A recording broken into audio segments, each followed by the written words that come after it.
Hello there, it's the Honest Faco here again. It's Emily Payne.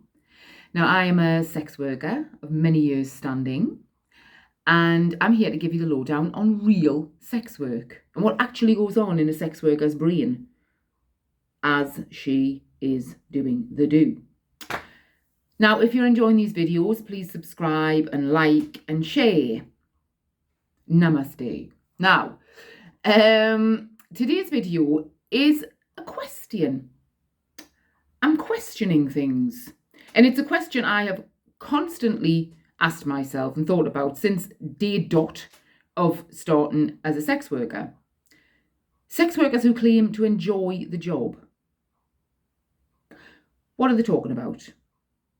I personally think they are kidding themselves for some reason, because they don't want to admit the awfulness of what they have to do and the way it can make you feel and the very intensely personal and profound feelings it can bring up in certain jobs, which are very hard to describe to a non-sex worker. Or they're trying to kid other people to make them feel better, to make them feel more comfortable, or they're simply just trying to up their workload. They're trying to get more business by making out they enjoy it. Anyway, I don't believe it. I think it's BS. I'd like to be, I'm open-minded to somebody trying to persuade me that that's true, but I don't think that's going to happen. I don't think that's going to happen, to be fair. And I know the job. You can't kid a kidder. I've done this for nearly 20 years. I know the job. What is there to enjoy? Yes, the money. I charge £170 an hour. Where the hell else would I get that? B, the freedom. I've told you this before in different videos. The freedom. I'm self-employed. I can work when I want, as I want. There's always clients on tap. If you need to make money, you can make as little or as much as you want. Right? And that gets addictive. Money matters. It's financial security to me. Right? And that's it. The freedom of it is second to none. I've been self-employed in other trades and had loads of jobs and all that. The freedom of sex work is second to none. I don't know anything else like it. And I am a freedom junkie. I need my freedom. Anyway, what I'm going to go into is a job that I just had yesterday, which is a good example. It's a good example of a job to kind of to talk around this subject, because when I was in the job, I was musing on the subject of escorts who reckon they enjoy the job. Now, this client, he came for an in-call. He was about 68, 69, 70, whatever. Fat, wouldn't look at him once in the street, wouldn't just Mr. Nobody kind of thing, Mr. Invisible. Fat, big beer belly, and plus, to add insult to injury, he had no personality, no patter. Sometimes they're very nervous. He didn't seem particularly nervous. He just seemed to have no personality. Nothing about him whatsoever. So as the escort, that's my job, to make him comfortable and get a bit of patter out of him. Like I said, I can get blood out of a stone. I can talk for England, and it's one of the talents of the sex worker is to get conversation going, to make the man comfortable and less nervous and all of that, and fit in, be their best mate by the end of the appointment. So, but there was nothing about him. And I was trying, didn't take long for the penny to drop that he had like no conversation. He was like polite enough, but he was just very quiet. He had no personality. Okay, that's whatever. Don't care. I got his money, put that in my purse. As you know, I like to do. Money, purse, clothes purse, purse in handbag. Done. Right? That's the important bit done. So then he gets on the bed. I'm giving him a massage. His horrible big fat back and all that. He's just, not attractive. And I don't find clients attractive anyway. You know that. I've told you that. If you're willing to pay for sex, you ain't attractive to me. You never will be. You've done yourself out of that. Right? You could look like, I don't know, somebody attractive. Brad Pitt, I don't know. I don't care. You're a client. You're willing to pay for sex. Nah, I cannot say you as attractive ever. And that's just how I feel. Other sex workers may feel different, but I don't care. So anyway, giving him this massage, and I flip him over. I'm trying to make conversation. There's nothing. He's a bit deaf as well, and I hate that when they're a bit deaf and they refuse to wear a hearing aid because they think it's going to make them look older. You already look old, mate. Ain't nobody mistaking you for 35. I'll tell you that now. So get a hearing aid in, because that's a bugbear of mine when men can't. And women probably do it as well. I think it's mainly men, like a vanity thing. And they do that thing where they can't hear, and you can see they can't hear you, and they pretend, and you can see across their face they can't hear what you're saying, and they pretend that they've heard what you said. Or it's just what all the time. With him, it was what all the time. So I'm just, because he's not making any conversation, I'm now just waffling and saying pointless things. You know when you're saying pointless things and someone hasn't heard it, and you've got to say the pointless thing even louder. So it's like, are you enjoying your massage? Is it, what? Are you enjoying your massage? You end up like that. Do you know what I mean? Saying something pointless in like an overly aggressive way because you can't bloody hear. So eventually, halfway through the appointment, I just gave up saying anything because I thought you can't hear what I'm saying anyway, so who cares? And he's not meeting me halfway conversationally. So I just couldn't be bothered. I'd given it my best of British. Couldn't be bothered. But anyway, at this point, I was still trying to make nice and polite conversation and chatty and all that. So basically it ends up a 50-minute blowjob, because in my mind, in that situation, you're thinking, if I'm not sucking him off, what else are we going to be? It could be 10 times worse what we end up doing. My jaw was killing. My jaw's been killing for the last couple of weeks. Don't know why. I'm getting blowjob jaw. Right? And I don't know why, but every blowjob, even with a tiny little dick, is hurting. So I kept having breaks. They'll just lie there and let you suck them off for infinity.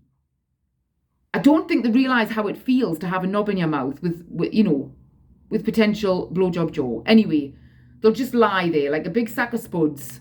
A lot of them. A lot of clients, men, don't make sex noises. They don't moan. They lie there like a corpse and just take it. As if it's like, I'm the king of the castle. Suck my dick, wench.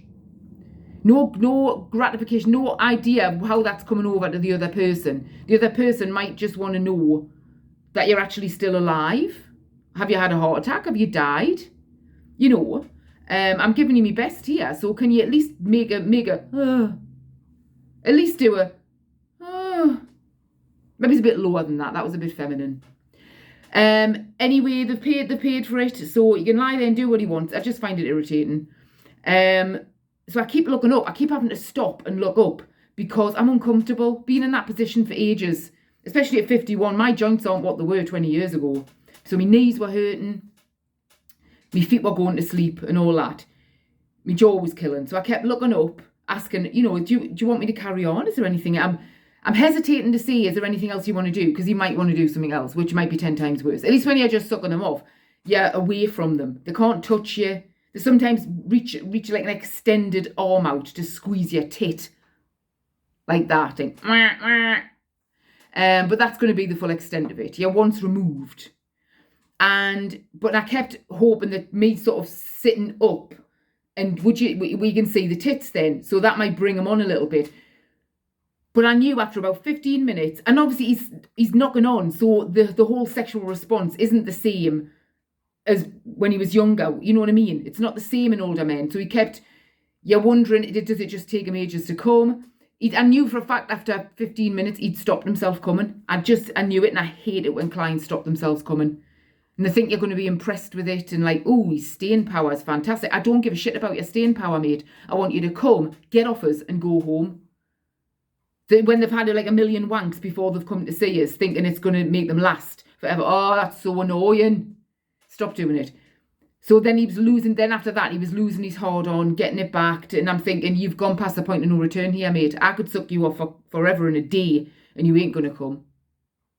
And sucking a flaccid cock should be made illegal. Illegal. There is nothing more cringy. It's hard work. It's flobbing around. At least when it's hard, it helps you. There's some rigidity there. So you can put your arms, like you can prop yourself up on your arms and stuff, or on one arm or whatever, and rest the other arm. But when it's flaccid, you have to keep a hold of it. It's blubbling all over the place. Shouldn't be allowed. If I was Prime Minister, that's the first law I'd bring in. Anyway, again, my jaw's killing. Then he's wanting to stand up and be sucked off, sit down. Well, when he was sitting down, his big massive belly. I was on the floor on a cushion for my knees, but my knees, I was there for ages. They're starting to hurt. I've got clicky knees, man. I'm 51 in 2 weeks' time. I've done powerlifting for donkey's years. How do you think that's affected me knees? They're clicking away like nobody's business, man. Clickety sticks. My feet are going to sleep, all the rest of it. And some men up at the blind, they can see. I'm sucking him off and I'm having to like crane my neck because his big belly is suffocating us the whole time, all the live long day. And he's like, I kept saying, oh, you've got to be so polite all the time though, when you're an escort and to be, because they've paid and you've got to be nice. And you really just want to push them back and say, I'm breaking my neck here, mate. Can you not see? Your big belly is crushing me forehead. Move back. Your dick's buried in your fat. Move back, man. If you want it sucked, you'll have to expose it. Move all the fat back. But you can't say that. You've got to, can you just move back a little bit? And you can see how men can just take a blowjob like they all do it. And they can see you're a bit uncomfortable. They should be able to see you're a bit uncomfortable. We're not made of plasticine.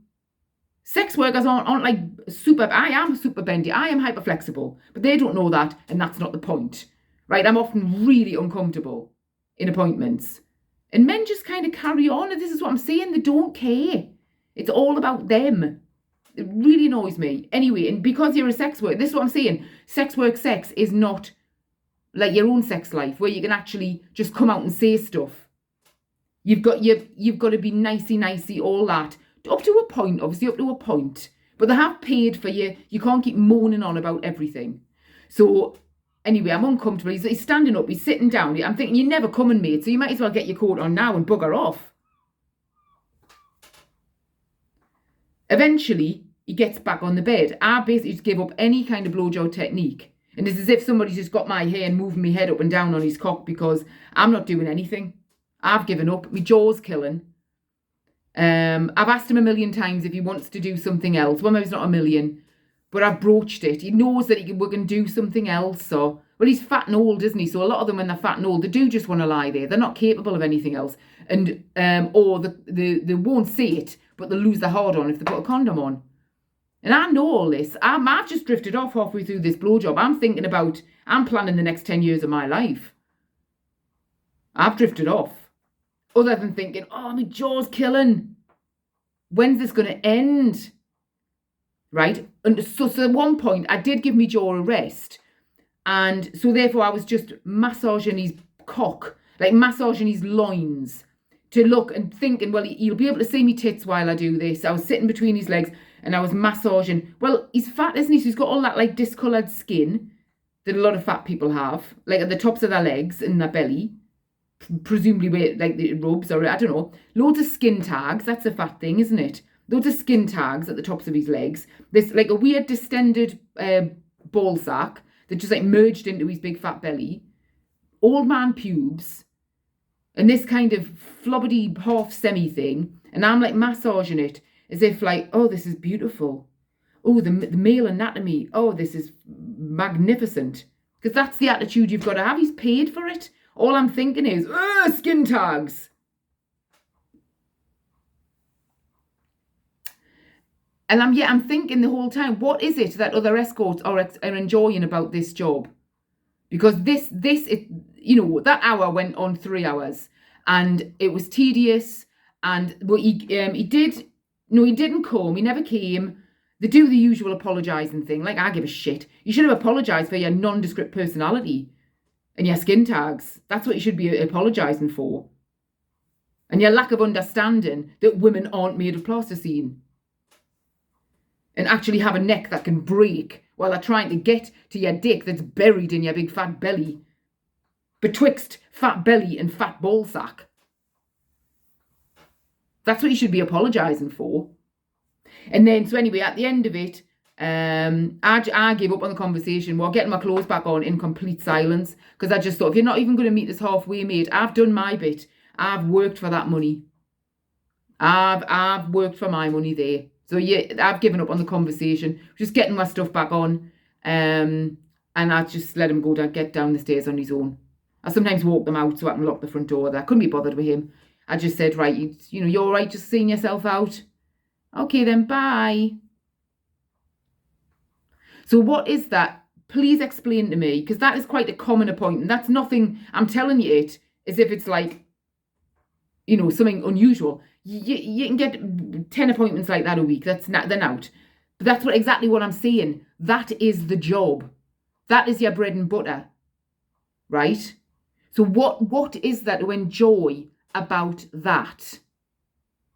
Please, if there's any sex workers watching, if you want to get in touch and tell me what there is to enjoy about that, and please let me know, because that is a lot of your job. That type of booking where the same kind of issues come up and it's the same kind of thing. All right. So I'd love to know. I'm very confused about why you enjoy the job. Goodbye.